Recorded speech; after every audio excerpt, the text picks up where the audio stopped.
Hi, everyone. Thanks for joining us this evening. My name is Sonny, and I am part of Riyaaz Qawwali, an ensemble based here in Houston, Texas. We're very excited that you could join us for another conversation within the diaspora about another relevant topic. Today, we're getting a few days even closer to the election than we were before. And these conversations are really geared towards having our community, who is not a monolith and has many perspectives, getting all of them, all the different perspectives to the table to talk about things that are impacting us. As Qawwali artists, we are honored to be part facilitating and part creating music that's relevant to these times of today. I don't find what Riyaaz Qawwali is doing as any newer, because Qawwali and art in general has always had a way of pushing the envelope, uh, tugging at what is considered normal or the boundary. But I do find it a fortunate space for us to be in as we look at how we can interpret Qawwali for a topic that's very important to us. And today, that topic to spark a conversations about xenophobia, which would be the theme of today's conversation. Just like last time, I have the privilege of being joined by many other Houstonians and Texans that have also, like me, lived much of their life in this locality and have experience that will make this a very rich conversation. I want to start off with somebody that Houston is very familiar with, Nabila Mansoor, who is part of Emgage, Texas, as their executive director.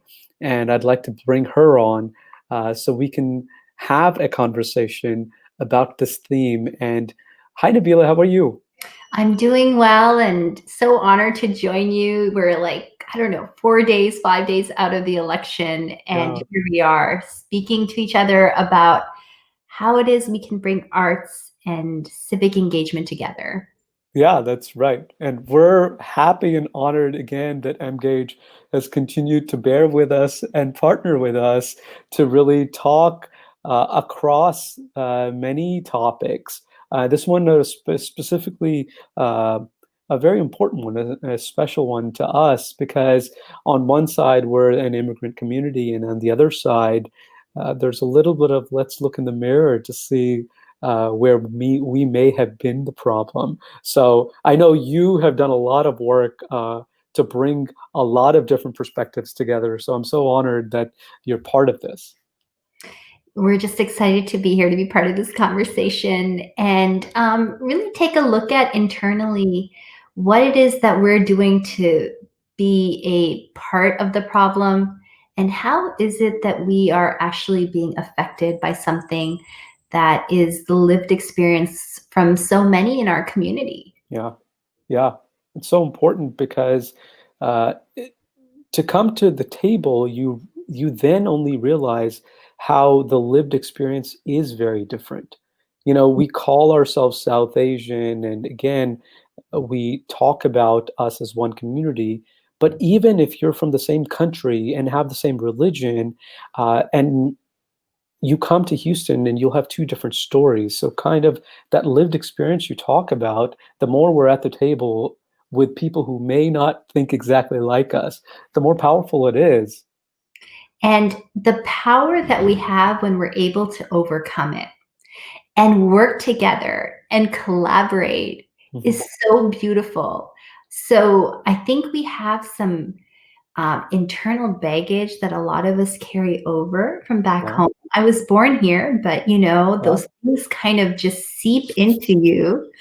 Um, and yet we also understand that there are things happening that are outside our kind of mental realm that make us do things, and to mhm, recognize that, to spend time, right? yeah, We have privileges that we're not even aware of, yeah, and much like the rest of the country is kind of having a racial awakening, I almost feel like the South Asian diaspora is also having its own awakening. And it's up to us as community activists and members to push that along and make sure that we're all aware of it.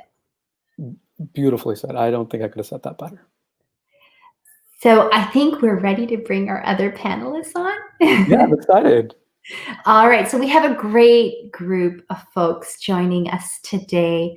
I am so honored. I've just met her, but I feel like we are going to be good and fast friends. And this is Dr. Nidhi Trehan. She is a sociologist. Who better to talk to us about this? She's a visiting scholar with LBJ School of Public Affairs over in Austin. So she's just joined us. Yes, Huckam Horns. So thank you so much for inviting me. Thank you, Riyaaz Qawwali, Sonny. Thank you, Nabila. It's such a pleasure to be here tonight and to speak about such an important topic, about xenophobia, both how we experience xenophobia as South Asians in America, but also what kind of xenophobic attitudes do we have within our community? So thank you so much. And then also joining us is a superstar in her own right. I've just gotten to know her as well. Saadia Ahmed. She is with Thalin Consulting. She's a native Houstonian, but she has roots in Bangladesh. And she lives in Dallas. And she's joining us here as well.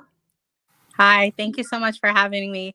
I'm going to correct a little bit. I haven't lived in Houston, but I am a native Texan, born in New York and got here as soon as I could. And, that's what every Texan says, right? We got here as soon as we could. And I'm very proud to be a Dallasite. So, yes. Well, thanks for joining us. We appreciate it. Thank you for having me. And next up, we have Danish. He is with another member of Riyaaz Qawwali, and he does live in Houston, if I have that right. And he is a very active in the Pakistani diaspora, doing a lot of interfaith work. And I don't think lives too far from me over here in Sugarland, which is a suburb of Houston. Yes, thank you so much for having me as part of this panel. I do live very close to Sugarland, just south in the Rosenberg area, and have been in Houston area since 2013. So really excited about this conversation, and I think the topic of this conversation is really, really interesting. I think this is something we need to talk about as a community. Yeah, so true. And Danish and I, many practice sessions before or afterwards really are the time where we become really philosophical and talk about what the music that we've sang for the last hour or 2 hours, how does that translate when we leave that concert hall or when we leave this practice room? So first of all, thanks so much for everybody on this panel. You all are much smarter and much more eloquent. So when I fumble, I look forward to you correcting me on definitions or perspectives where I would have missed something. The first thing I want to start with is I want to ground us into what the conversation is stemming from. Houston in Action started a project with artists from across Houston and said, listen, stay true to you and your communities and figure out a way how we can use the arts to bring up a conversation, elevate and amplify this conversation. And I can tell you just half an hour ago, I was talking to a big DJ in Houston, and I was saying, I remember not 20 years ago when I went to school, and from 8 o'clock to 3 o'clock, I'd have to be a different person. And then when 3 o'clock came, then I could be my true self and enjoy and talk about tabla and harmonium and what this share means or what that means. And here we have Houston in Action saying, you know what, do you, but just engage and figure out what you can do for your community. And so, that humbles me, and I feel like I have to say that as we start this conversation. I also bring it up because this conversation is coming after what we released is our second Qawwali in this series. And if we can bring up the lyrics of the Qawwali, I think I'll start with talking about the lyrics itself and what they represent. So this Qawwali actually is by Krishna Bahari Noor, and it's a very beautiful Qawwali. We chose it because it really does fit into the Qawwali ethos and the way we try to present during our live shows. On one side, you'll see transliterated the Urdu ghazal itself, and then the other side, my translation of it. And I want to share that with you because I think it'll ground us in the conversation. Zindagi se badi saza hi nahi, zindagi se badi saza hi nahi, aur kya jurm hai pata hi nahi. There is no bigger, greater punishment than life. Better put, life is the greatest punishment that one could be given. And what have you done to deserve it? What's your crime? Nobody knows. It's such a powerful line because you can look at it from a spiritual standpoint, from a practical standpoint, in the context of being in love and a fight. So I just think it has a wonderful starting point from which this ghazal moves into the next sher. The next sher, and this ghazal is much longer, but I've picked out a few sher that are part of our recording, is Sach ghate ya badhe, to sach na rahe, jhoot ki koi intaha hi nahi. And without pointing at one party or the other, I think this is a beautiful line because you could think about the political climate in any country, to be honest, and feel this is true. Translated, that's the truth, if increased as in exaggerated or decreased, if you take some pertinent detail out, is no longer true to its nature. It's no longer the truth. Whereas a lie can be modified, molded, turned, exaggerated as much as possible, and it's still a lie. इतने हिस्सों में but गया हूं मैं, मेरे हिस्से में कुछ बचा ही नहीं.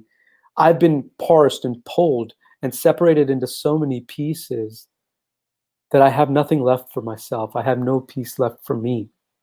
And the last one, and I think this is the sher that really makes me enjoy this ghazal. I also feel like it will be a great starting point for our conversation, and is jiske karan fasad hote hain. Fasad, fights, conflicts. Jiske karan fasad hote hain, uska kuch ata pata hi nahi. For the entity for whom conflicts arise, disagreements arise, there's no sign of that entity anywhere. What we did with this ghazal, in terms of visual story, is, and I hope some people have watched it, is we talked about two people, one from one country, one from another. They apply to a role at a company, one gets it, and there's some conflict that arises from it. But I want to, hear from other people that may have watched it. We can talk about how the experience was for us to create it. But is there anybody else? If we can bring everybody else back on that watched it, and what you think about the ghazal?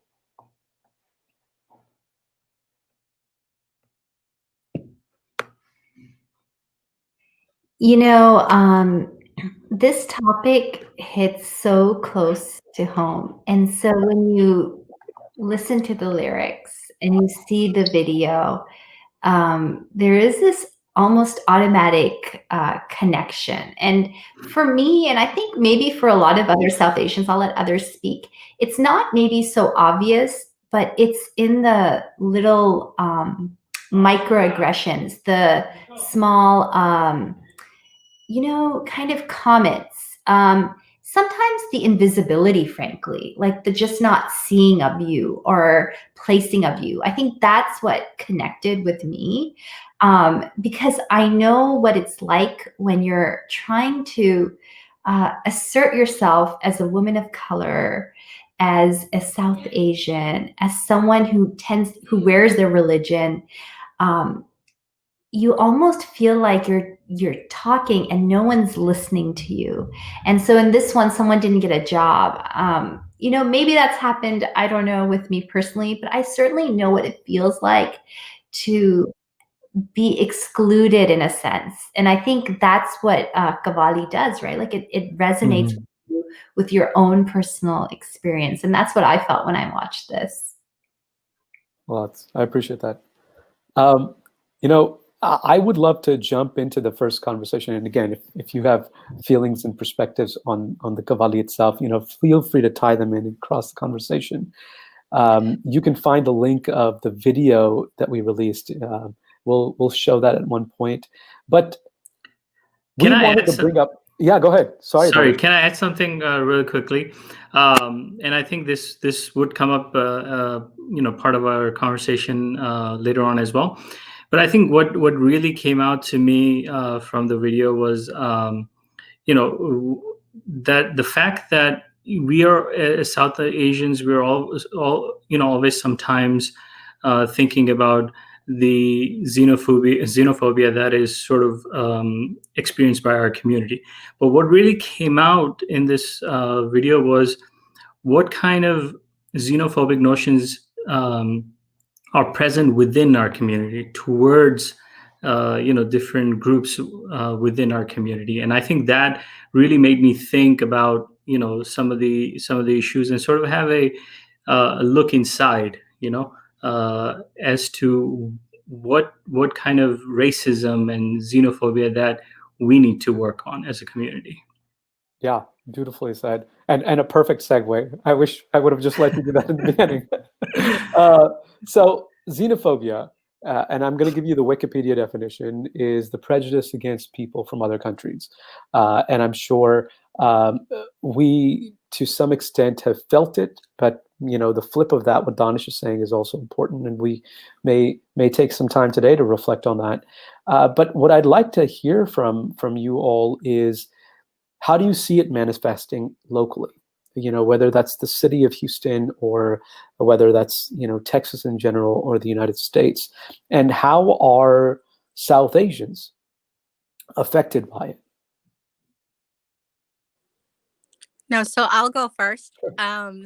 Since you know I was quiet earlier, so I wanted to say first of all, you know, xenophobia is based out of hatred, right, and hate, and that hate is something I think we're all feeling at some degree right now, especially as South Asians, as you know, people of color, as women that wear a religion, as Nabila said. So I think it's something that's in the rhetoric around the world right now, whether you're looking at what's going on in France or looking in our own countries and cities. Also, especially with COVID-19, we saw the amount of xenophobia that came out with, you know, being it tagged as a Chinese disease and all the hate crimes that were happening. So I absolutely think, you know, xenophobia is thriving right now in our world, unfortunately. But I go back to what Danish was saying, you know, there's so much we can do as people. For me, you know, as a South Asian American, as a Bangladeshi American born and raised here, I definitely see how a lot of xenophobia is absorbed into the culture in a way, whether that be based out of colonialism or it be based out of, you know, different independence wars. But there definitely is xenophobia among South Asians, right? And you know, that extends not only within the South Asian community, but when it also comes to people that are quote unquote the other. So, for Sure. example, when someone who's, you know, African American or African goes to a South Asian nation, they definitely feel xenophobia. So it works Mhm. all around. It's always that concept of labeling someone the other and that feeling of somehow we're better than them. And that Yeah, can be as much as, you know, in each of our ethnicities, there's definitely colorism, right? And I yeah. know we'll get into that, I'm sure, a lot more, but Mhm. xenophobia definitely exists in South Asian communities, even in Bengali communities or Pakistani or Indian communities, when it comes to, you know, that colorism and where your heritage is from and, you know, how many generations back you were maybe a different ethnicity. Yeah. So I think it definitely exists. And So, Saadia, I'm curious, you know, from your lived experience, any things that we could talk about where you or the Bangladeshi community has felt that, has been the victim of that? I'd be curious to hear anything that comes to mind when we say xenophobia within that community. No, I actually feel it among South Asians in general. I went to a university or a college that was predominantly Caucasian. Mhm. So there were a few South Asians, and we all clustered together is how it works. And and when it was a small group, it was fine. And with every year, there was a little more diversity at the school, and then it got branched off into the Indian group and the Pakistani group and the Bangladeshi group.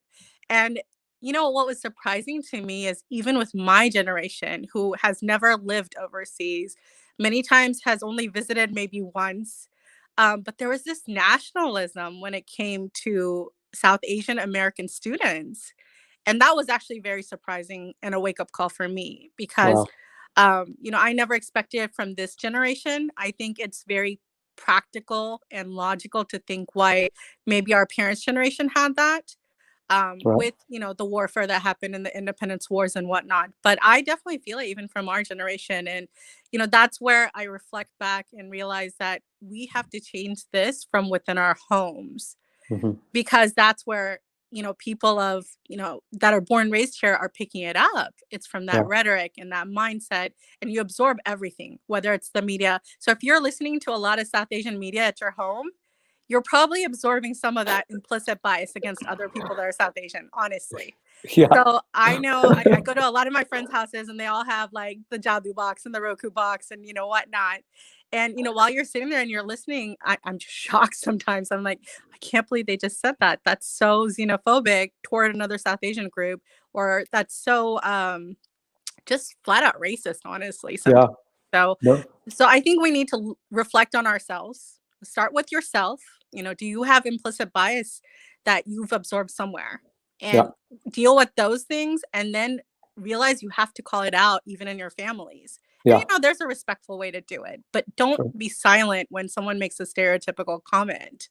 Yeah, that's so powerful, and I think we'll get to some of that. Yes. Nabila, any thoughts on that as being victim? Whether it's a personal conversation or a community. So I was just thinking back.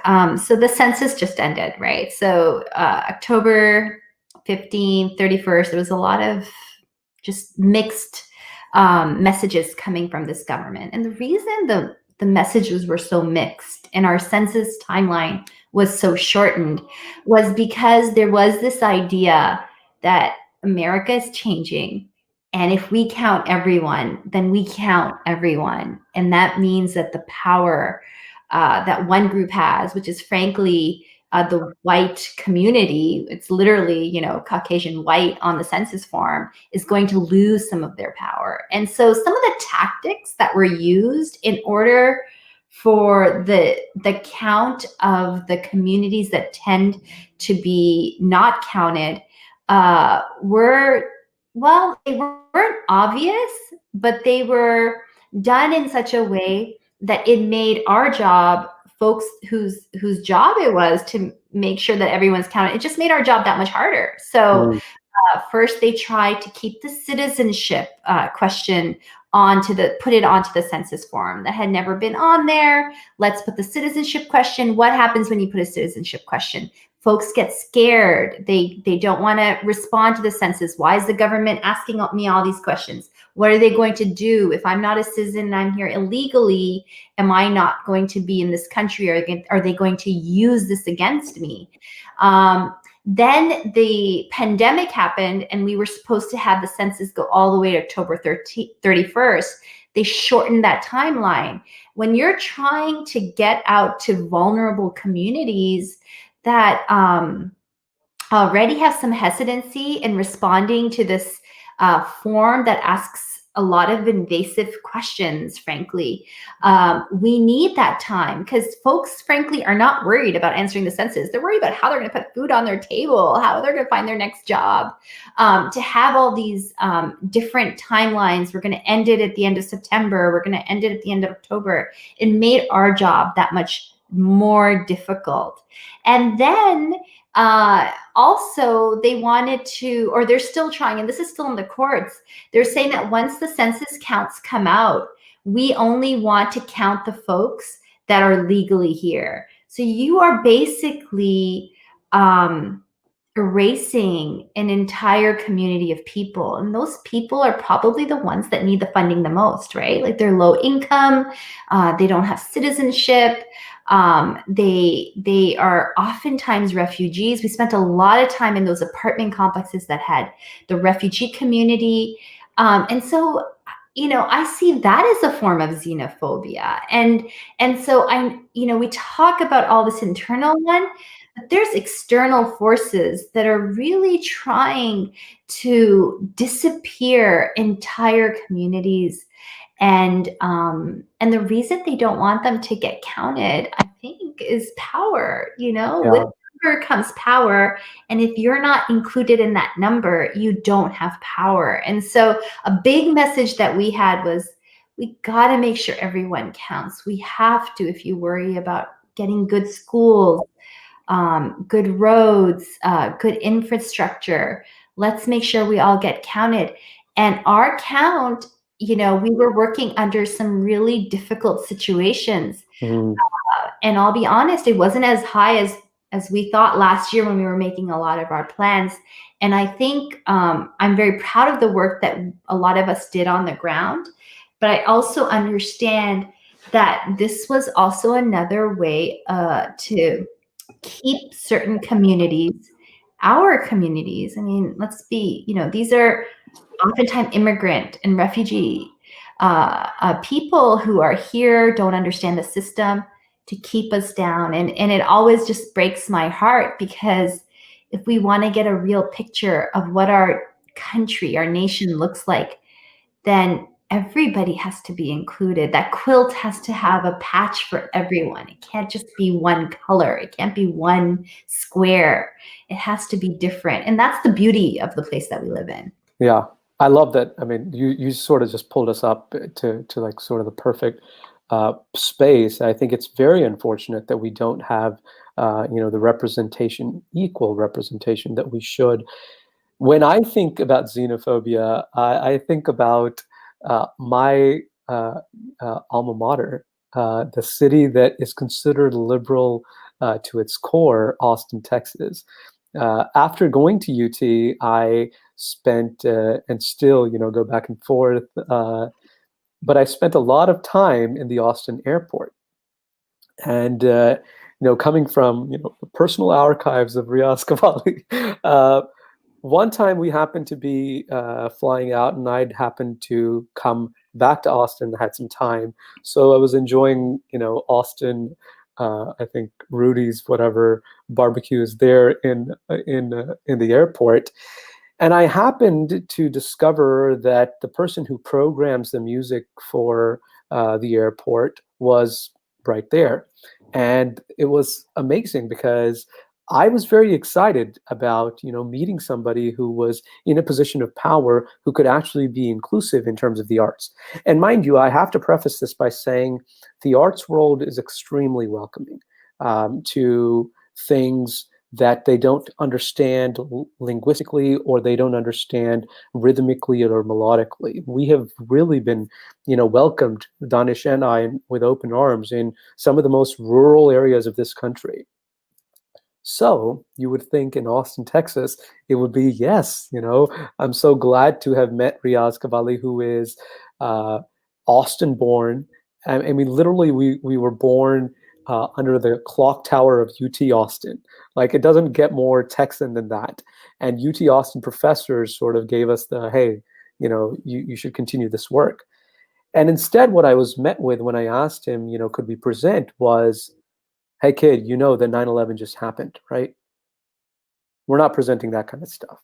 And I think that was harsh. One, because I was expecting, of course, even if it was a rejection, a softer rejection. And it threw me for a loop, because I was thinking, here we are in the music capital of the world, and you'd think everything's okay and honky-dory, but it's not. And I think these are things that, when they come at you, I've spent a lot of my time here, and I find that I can speak to somebody, okay, even if they have a conflicting view. In that moment, it was like you freeze a little bit. You're like, okay, maybe I don't belong here. Maybe I am an outsider. Maybe my music is just for me, and it's not okay for the rest of America. So I think that these sort of things happen in sometimes very direct, aggressive ways, and I think Saadia had mentioned microaggressions as well as comes up. Danish or Dr. Trehan, anything to add here? Yeah, as you're speaking, I'm reminded of some of my own experiences. I don't know if you guys know, but there was a Persian Gulf War. Okay, and at that time, if you remember, there was a lot of anti-Iranian sentiment. And if you just replace my last name is Trehan, but if you just replace two words, it becomes Tehran, which is the capital of Iran. And we are often mistaken as Persian, okay, my family, just because of last name. But anyway, we experienced, my father and I actually, we were just at a local grocery store, local Randall's, and someone just came up to us. This was during the Persian Gulf War. And I think I was a late teen at that time. Anyway, so and I was in college, and I was also part of the peace movement. We had a peace vigil. I shared this with Saadia a couple of weeks ago. I was a student at Baylor, actually. So this is my also direct experience. But someone just came up to us in the parking lot and just said, "Go back where you came from."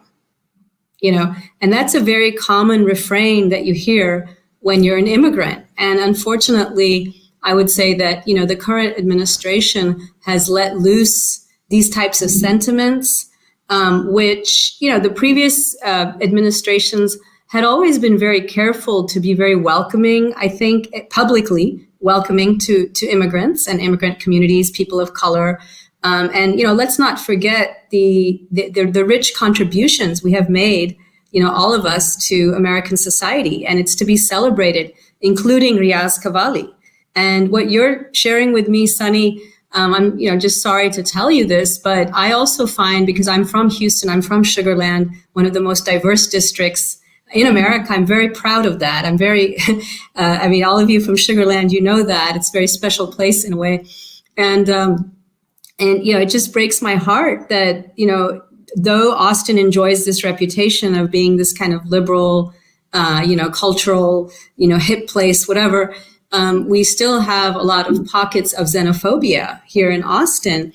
And now I'd like to just segue really quickly into when the virus, came out, the pandemic here in Austin, when, it came out everywhere, but when the lockdown happened in March, there was a visible anti-Asian sentiment. And now I'm talking East Asian. So anti-Sino, anti-Chinese sentiment here in Austin. And, Chinese Americans were actually called names. They were harassed on the streets here in Austin, Texas.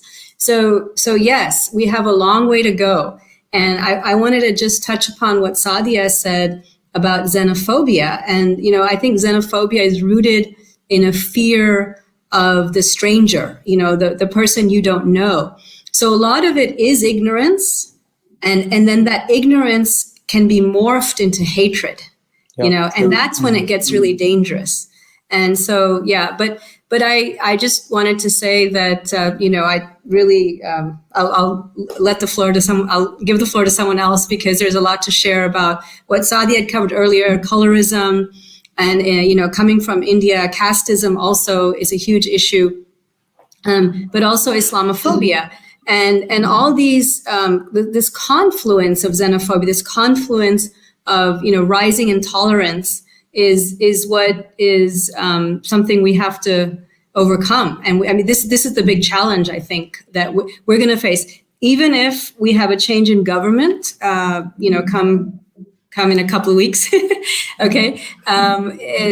The sentiments in society are still there, right? And I feel like we have a long way to go.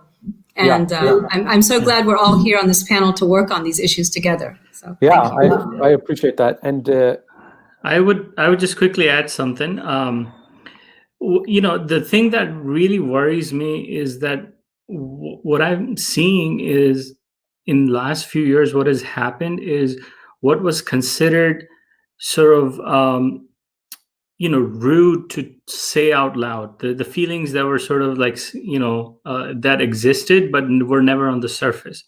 Yeah. Those feelings and those words are now coming out on the surface, and I think that really worries me, because the country has become so polarized, and people who espouse these sort of like xenophobic feelings have now become emboldened to actually, say it out loud, and bring it out on the surface. I'll share an example quickly that we experienced in Riyaaz Qawwali recently.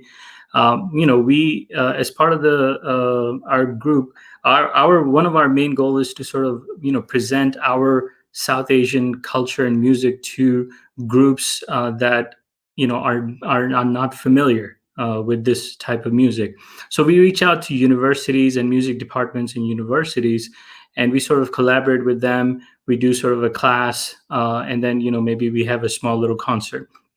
So we reached out to, without getting into any names, we reached out to a Christian university, and typically we receive very welcoming response. But we reached out to this Christian university, and we heard back from a professor basically telling us that this is a Christian university and we have values that you don't espouse, without even knowing anything about us, without even knowing anything about. But in any other time, I don't think he would have done that.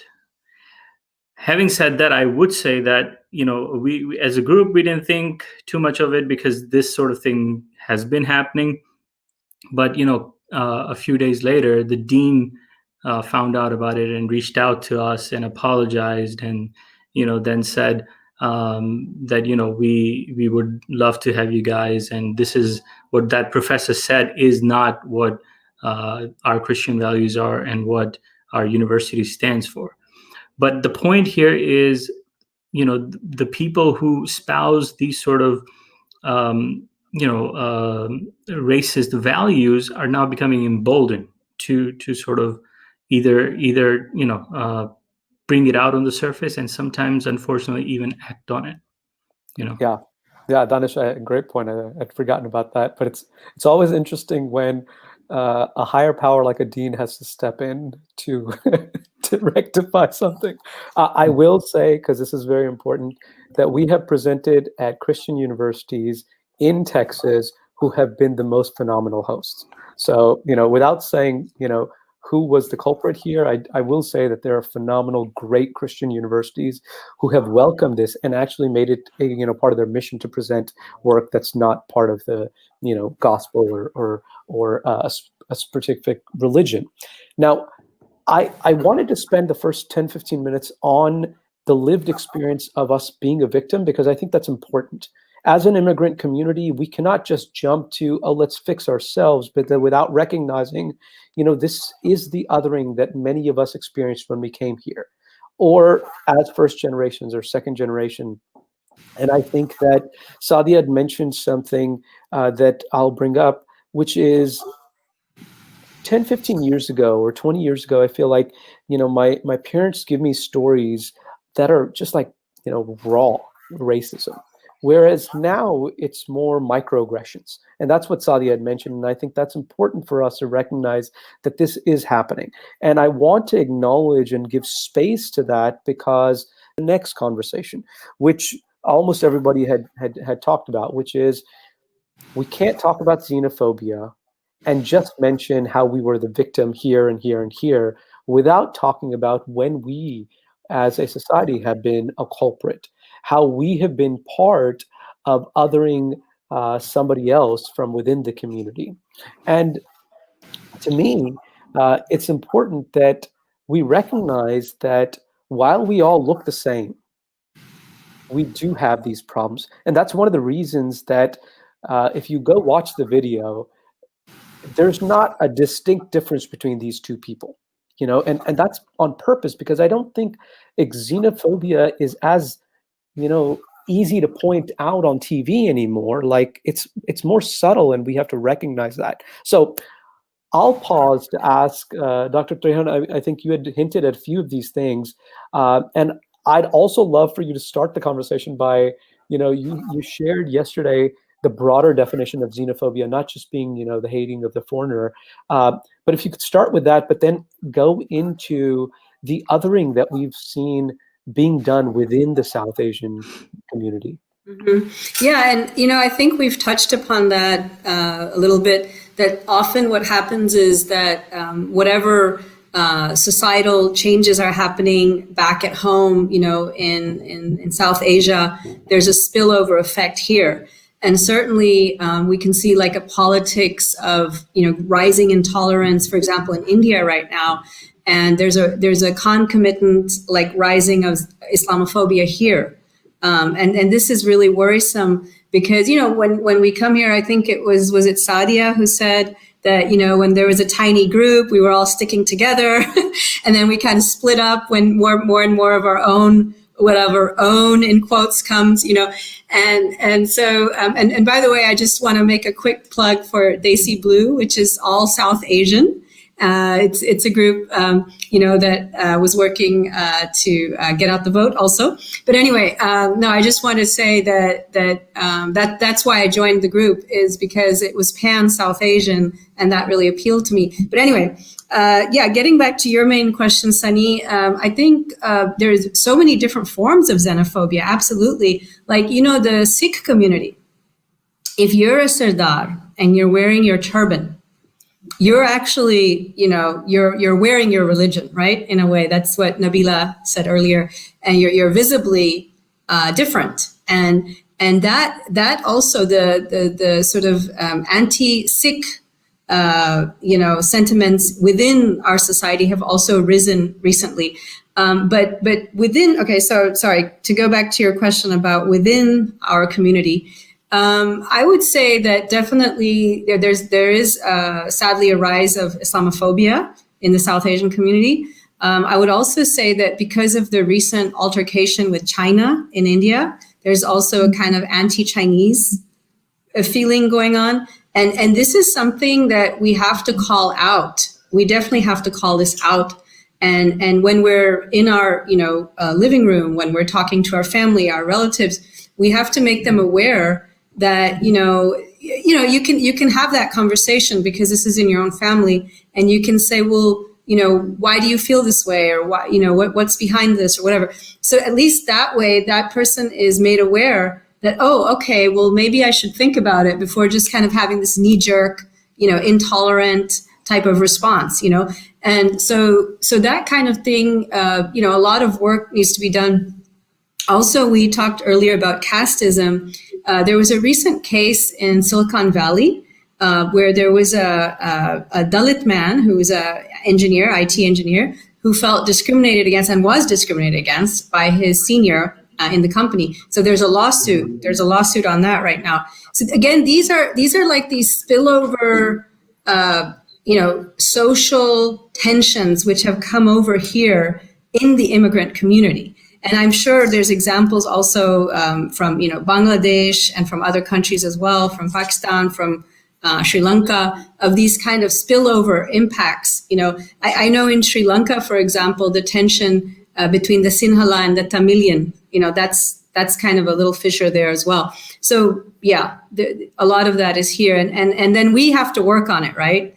We as Americans have to work on it and make sure that the next generation, and even, not the next generation, but everybody really, from our grandparents to our parents to our kids, understand that this is problematic. We need to work on it. So yeah. And I'm sure there are other people that have an opinion on this. One thing I want to say is I think from my lived experience that xenophobia, or this fear of the other, is not rooted in conservatism or liberalism. I have met people on certain sides of the aisle that unfortunately you're just like, whoa, did that just come out of your mouth? And because, for the last hour, I was thinking that you'd be leaning.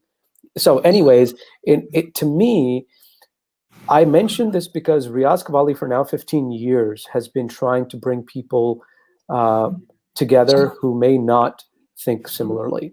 that was from our stage performances to when we get off the stage and talk to university kids, and growing minds, many of them smarter than me, so I shouldn't call them kids. So to me, I think it's very important to recognize that, as Emgage, OCA, and Riyaaz Qawwali really thought of this, we thought about how can we have a conversation that really brings people from whatever political ideology you hold, but for us to think about what it is that we can do better for tomorrow. But I don't want to, step into that space unless everybody is ready. Does anybody have any other thing they want to talk about, sort of what's happening within? Because I think that is important, a topic that you all may have an opinion on.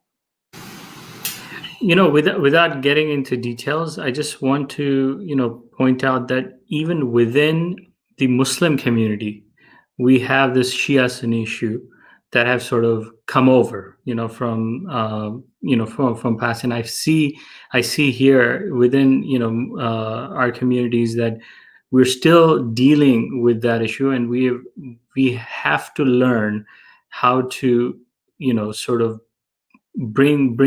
come together and look past these things. I think these things only tend to create more problems for us. And I think we can only do that if we and I think we can overcome the xenophobia that is directed towards if we are, stronger as a community. The first victim of 9/11 was a Sikh man wearing a turban. And so when racism hits us, to the outside world, we're all the same. They don't make that, Dr. Trehan made a very good point. She got mistaken for being Iranian. And as you grow older, I think you start seeing some of those internal prejudices coming out. And it's almost like, did I just not see that my whole life? Like, did I just let all of that come through? And for me, it came through the social justice movement and the African American experience, and realizing that there was a lot of privilege in where I live and where I came from. And then also recognizing that the South Asian diaspora that we have here in America also usually comes from communities that had a lot of privilege as well. So the folks that migrated here were the ones who went to school oftentimes, the ones that had the money to send their children to school, the ones that had the money to buy the ticket to get here. So, when you talk about a case, and I've been following that case in Silicon Valley, it's fascinating. The way casteism creeps into the American workforce, and how now we have to look to American laws to solve casteism that hasn't been solved for generations in India. It's so difficult, and it seems so hard, but so important to do that work, and to recognize that we as families often come from places of privilege, and that a large swath of the countries we come from will probably never be in a place like this. And if they are, then we have our own bias against them. Has been a real awakening, and I think that is just happening. And we have a lot to learn from our friends in the African American community, how we deal with this. And I don't know what the answer is. I just know that, I read it or some article about how Kamala Harris, even her, when she did a video with Mindy Kaling on cooking South Indian food, the neighborhoods they were talking about back in India, the food they were speaking about come from a certain caste. So it's almost like this internal language that's very nuanced, and only those that are in the club know what it means, but we send signals to each other. And so how do you overcome that when you've grown up with it? It's a question I think our community is going to really have to grapple with. Yeah, it's a question of sensitization, and this process of sensitization is ongoing. It's constantly ongoing. Well, I think that Dr. Trehan, you had mentioned, color as well, right? And I think we would love to hear you speak about that. In Qawwali, there's a sher that we often sing. It's a Punjabi sher. Kis wal aakhya, kisi ne kis wal aakhya Majnu nu teri Laila disdi kali hai. Majnu ne jawab ditta teri akh na vekhan wali hai. So Majnu is asked, or Majnu is told, hey, your lover, Laila, looks a little dark, And Majnu then says, your eyes are not worth looking at my lover. And, the sher actually has a deeper meaning as you go, the ghazal has a deeper meaning as you go forward. किस वाला आख्या वे मजनू नू तेरी लैला दिसदी काली है मजनू ने जवाब दिता तेरी अख ना वेखन वाली है वेद भी चिट्टा ते कुरान भी चिट्टी विच अखर लिख दिते काले है वे Majnu, as in he says that Ved and Quran and all the holy scriptures, the pages are white, but the meaningful thing is written in black ink, right? And I think I mentioned that because yes, we need to talk about color and how dark is bad and white is good. And that is a problem that we have on both sides. We think that the dark means bad, but we also think that, and Danish and I were talking about this, we think that white is good. I took some of my friends to South Asia, and all of a sudden, people stop in the busy streets of Mumbai and Delhi or Amritsar as soon as this Caucasian man comes. And as soon as they say namaste, it's like, oh, the heavens have just opened up and that's where we are.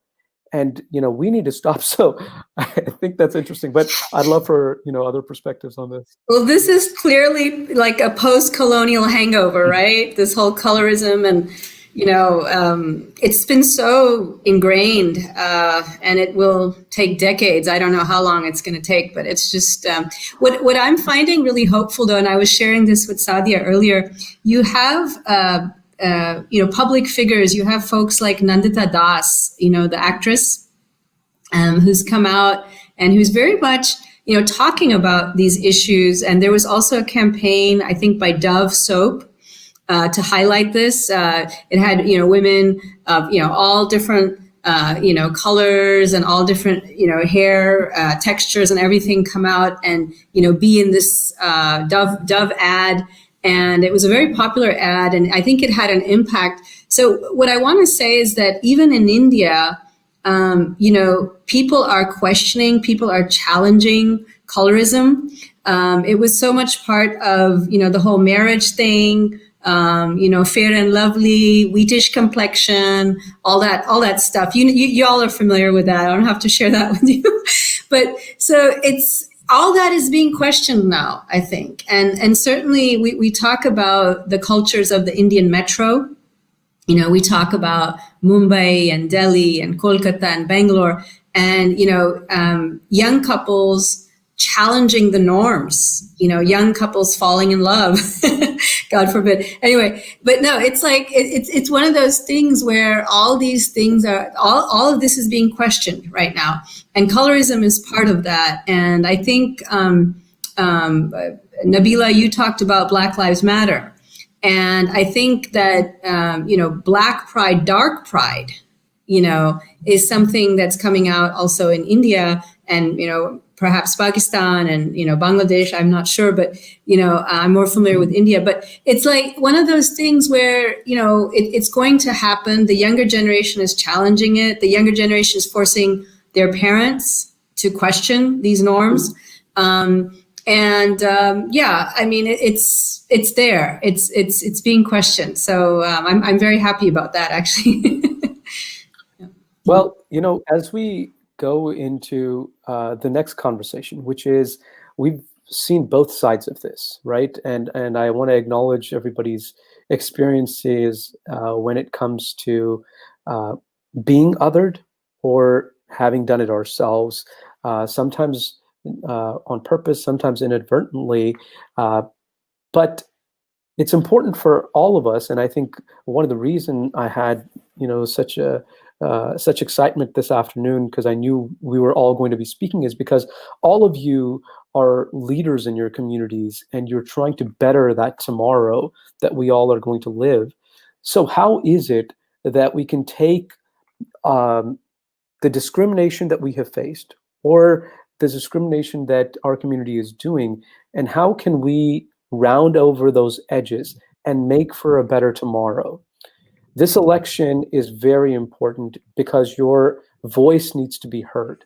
I am not here to talk about a party that is not, this is not the platform for that, but I do think that an informed decision needs to be made and your voice needs to be heard. Whichever way this discussion goes, this election goes, at the end of the day,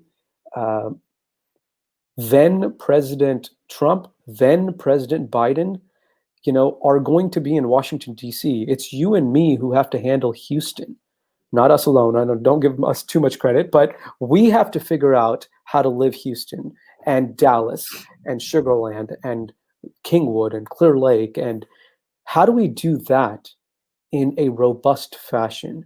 Because we cannot let this election, as polarizing as it is, destroy the community that many of us, Pakistanis and Indians and Sri Lankans and Bangladeshis, Hindus and Sikhs and Muslims have built together. We can't let this polarization pull all that great work we've done in the past. So, I know I asked a big question, but would love your response on that. So I'll chime in on that because I was going to segue from what y'all were talking about a little while ago. First of all, I think we put a lot of emphasis on, we're so much more similar than we are different, right? That's something that's very common. But on the lop side, I think we have to recognize that we need to celebrate our diversities, right? Celebrate that make us different. Food, music. I mean, I applaud you guys because you're letting music bring people together and you're healing our hearts in more ways than one.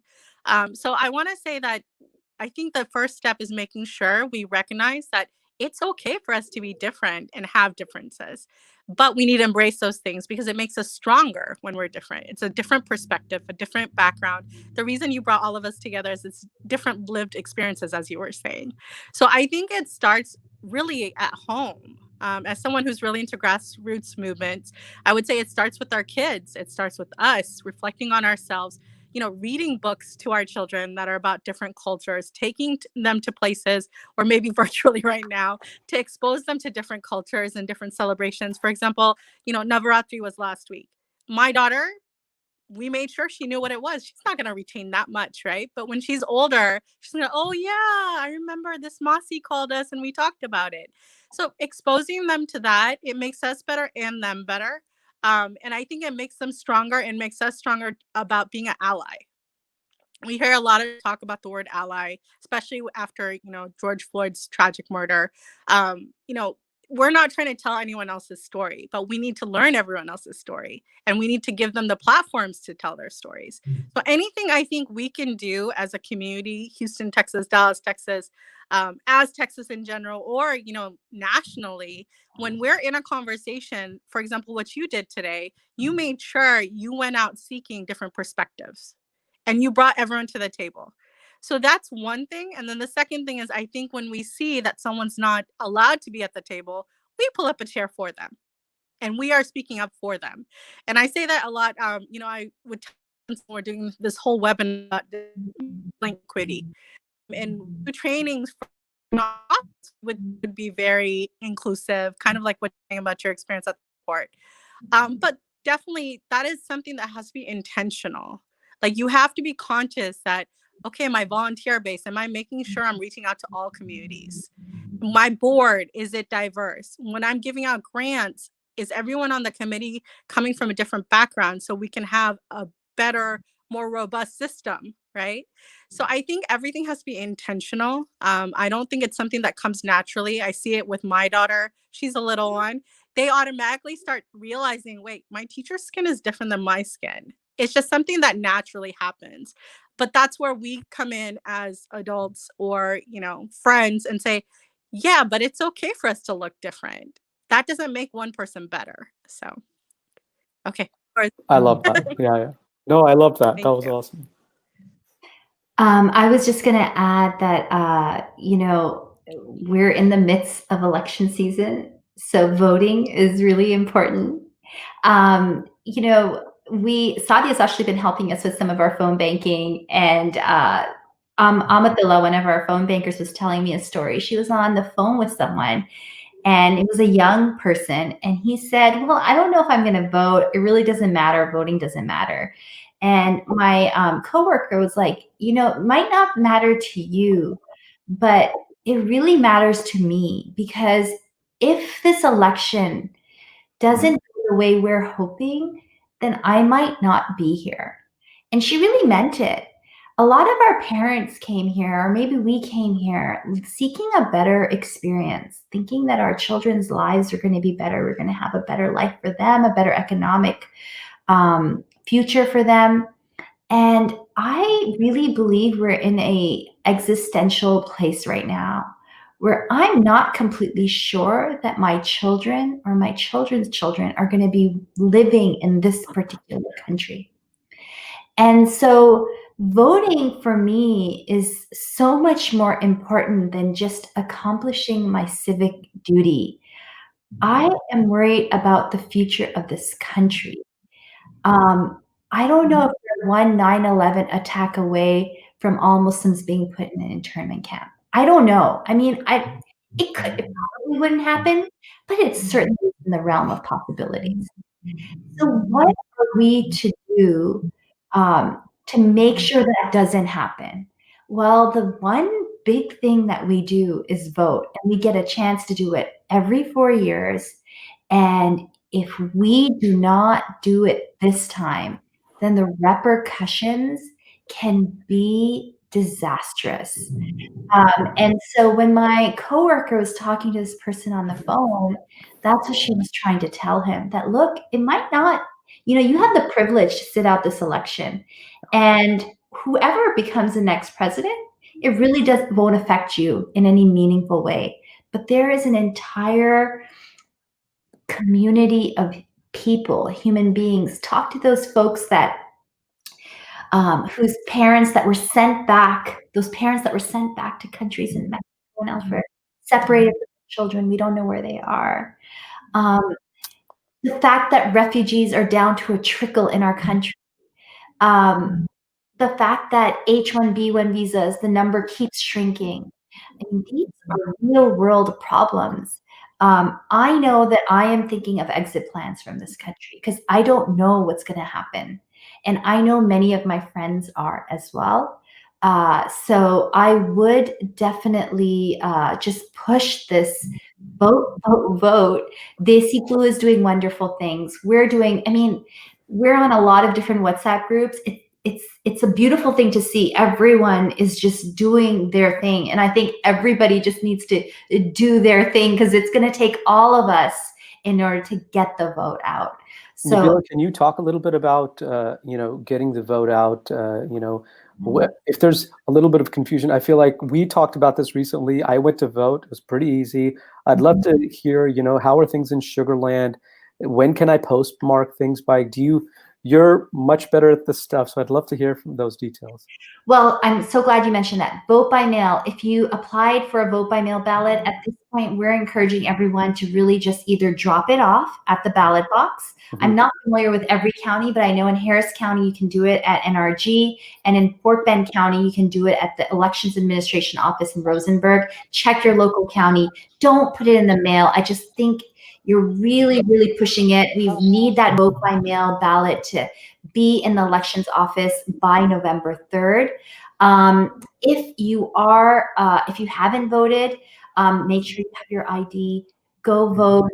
Early vote locations are, the things that are happening in Harris County. 24-hour voting. We're having a midnight vote party at Tracy G Community Center with our Asian American partners. And they're voting at midnight because there's 24-hour voting locations, 8 of them across Harris County, drive-through voting. Polls will be open until 9 in many locations. Tomorrow's the last day of early voting. If you don't vote by tomorrow, then you can vote on election day. So, the possibilities and the creativity that our election offices are doing in order to make voting as accessible as possible, please take advantage of it. The numbers are so high, but our work isn't done yet. We got to keep going. And Houston in Action, we just did a training with them, and they were mentioning that even on election day, they're going to have there's a company that's giving 100,000 snack bars and free pizzas, and I mean, there's just a lot of energy, minded that I believe that whether you're voting red, blue, pink, yellow, white, make sure your voice is heard, and also make sure you stay safe. Whatever makes sense for you, do that. There's no right way.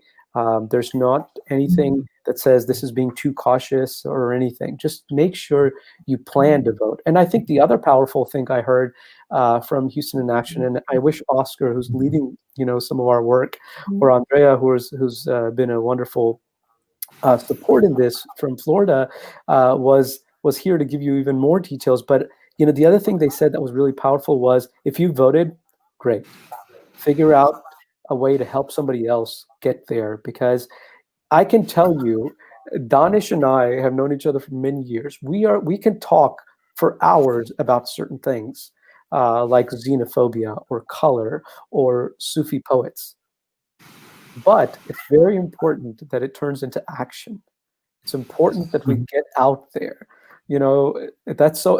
It's like my music teacher always used to say, if you just keep on listening to music or thinking about music, that's going to do you so far. But then you actually have to practice to get better at music, right? And a dancer or a playwright will say that I have to actually write to get, in tuned with that higher power that's going to give me that creativity.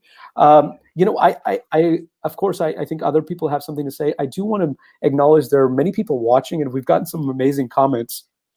So one of them is specifically a question that I thought I'd bring up if everyone has a few minutes, is that as Houston is, Amar mentions this from YouTube, as Houston is one of the most diverse cities that we know of. How do you feel that Houston in particular can approach or approaches multiculturalism compared to other cities in Texas? And I think that'd be interesting to hear about. We have to get it, because if we get it right here, then the rest of the country gets it right. So I don't feel like we got to do it. No choice. We have to. And we're getting there. And there's a lot of work that needs to be done. But I look at these elections in the, 52.8% is the last I saw of the South Asian vote coming out. We've surpassed, so let me get this right. The Asian American vote has surpassed right now the entire vote of 2016. So Wow. we already beat it. Wow. I really think we're going to be the ticket. We're going to be the one that swings this election, whichever way it goes, because even though we're not really that big in numbers, we're situated in places where the election is going to be decided by a point or two.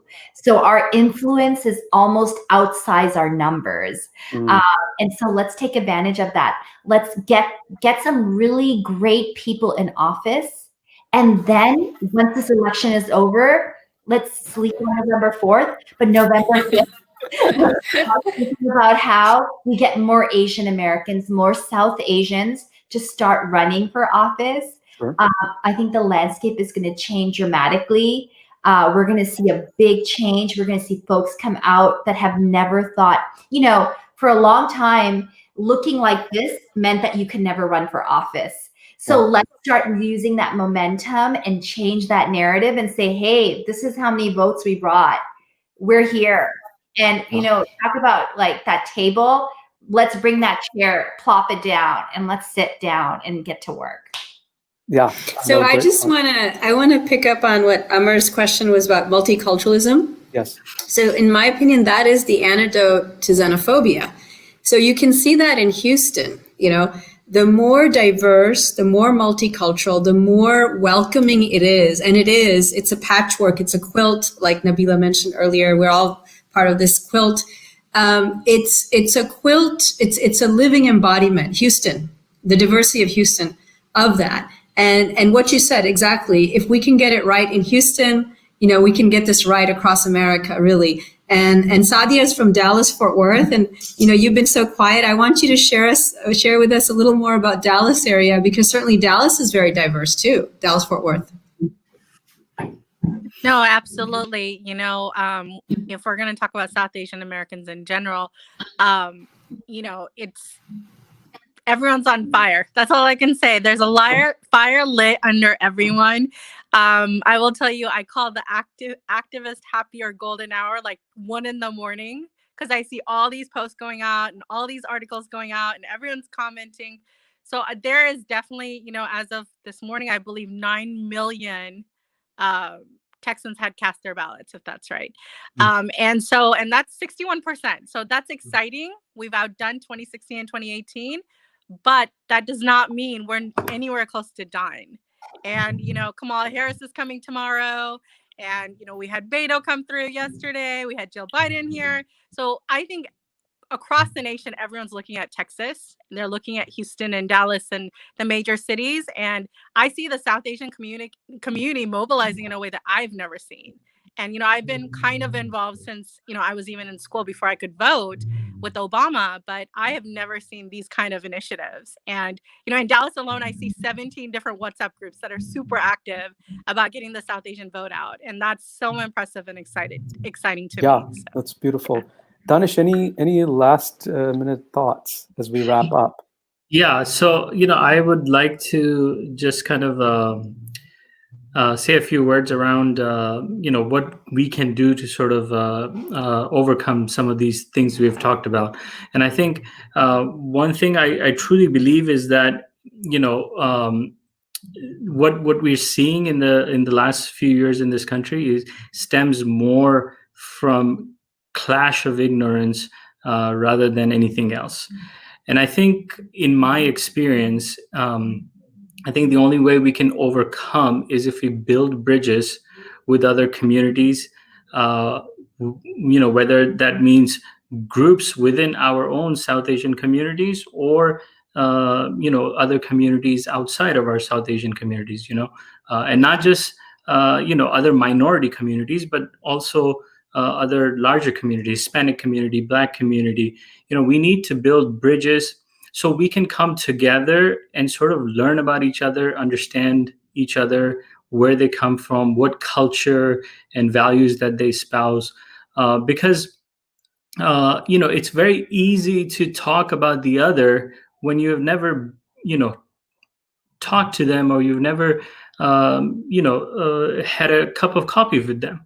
But if you have a friend, if you have a friend and you know them, no matter how much other people talk bad about that particular ethnicity, what your experience is. How the other community or your friend, how their community behaves, or how their community, what values do they espouse.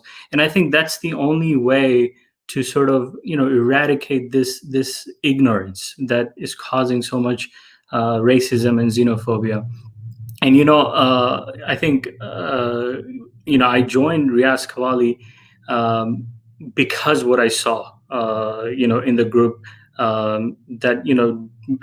that people from very diverse backgrounds and very diverse communities were coming together and not only bringing that out within the music. So within the Qawwali genre, there's so much different forms of songs that we have done, but also, just the fact that we're bringing different backgrounds and how we're creating space for people to sort of come together, build bridges, build connections, to sort of then, become friends and learn about each other. And I think music is one way, but there are so many other things. There are so many other ways that we can build bridges. And I think all of us, we need to look at what we can do, what can we involved in. For me it was music. Perhaps for some of you it might be something else that you can get involved and sort of start building those connections and building those relationships that can then help eradicate some of this racism and xenophobia. Yeah. If I could thanks add so much. something based on what he said, that I think that's the key, right? What he said right there. Everyone can do something. We can't all do everything. We all have our own strengths and weaknesses. So, like, for example, I have an empowerment group of women, and they're all diverse backgrounds. They're all South Asian and Muslim, but they're all very diverse, right? And bringing everybody together is so powerful because everyone learns from each other's struggles and each person individually. And it makes that connection that Danielle was talking about. So thank you for that point. It was really powerful. Yeah. Saadia and Danish, I appreciate your last thoughts. Anything else from Dr. Trehan or Nabila as closing thoughts?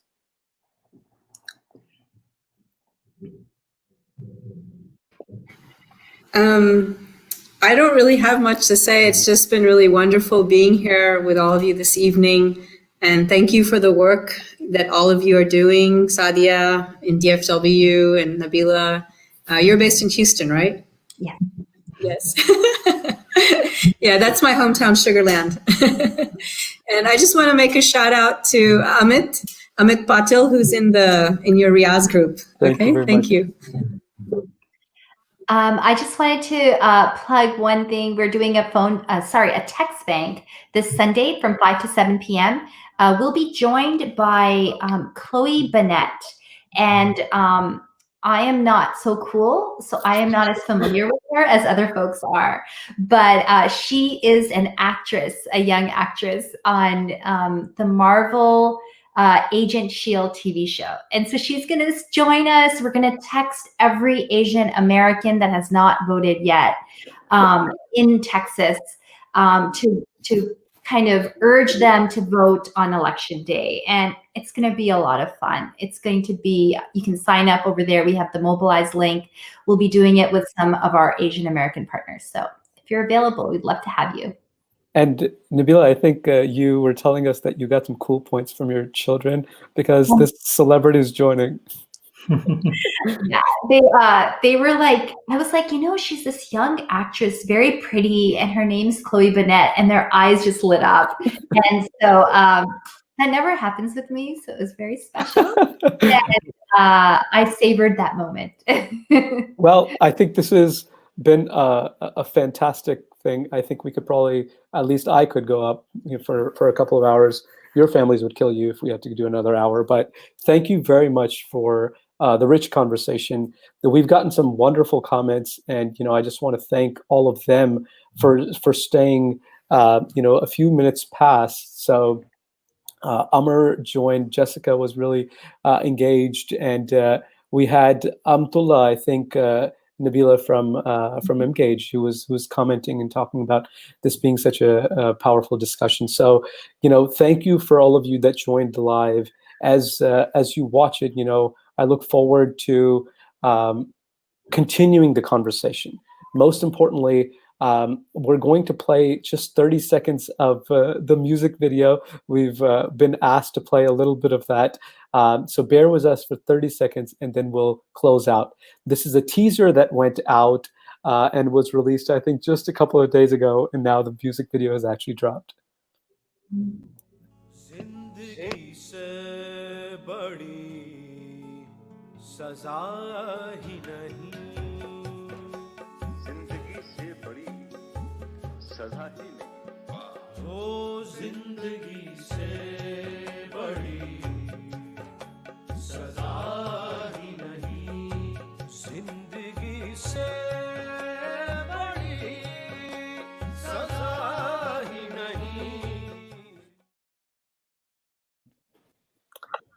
Thank you, everyone. I appreciate each of your lived experiences. I appreciate the spaces that you come from, as well as the expertise that you bring professionally to this conversation.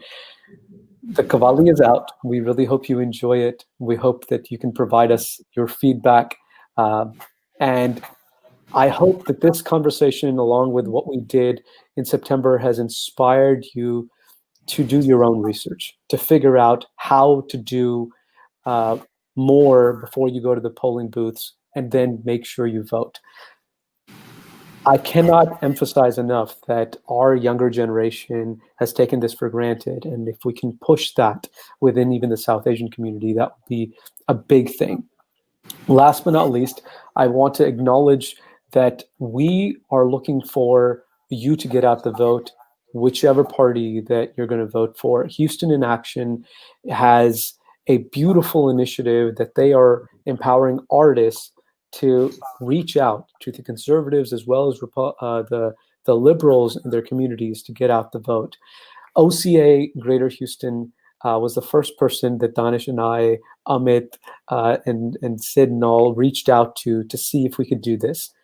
Never having met me, this organization said, hell yes, when can we do this? How do we sign up? And then within, I think, half an hour, somehow Nabila was like, yes, I will join as well from Emgage. And I think that's just like, as an artist who is not, any longer every weekend performing, it's heartening to have these sort of experiences. So I know there is a better tomorrow because of people like you who are on the screen with me. I have to do a special thanks out to somebody you haven't seen in both of these conversations, but it's the reason that you see all these pop-ups. So cool and smoothly done. Maria from OCA. Have a wonderful night, everyone. Thank you very much for joining. And remember, figure out a way to have your voice heard. And let's figure out a way to stop othering and understand each other. Namaste, Sat Shri Akal.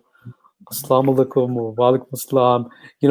These are small cultural things that we can start conversations with and get to know each other.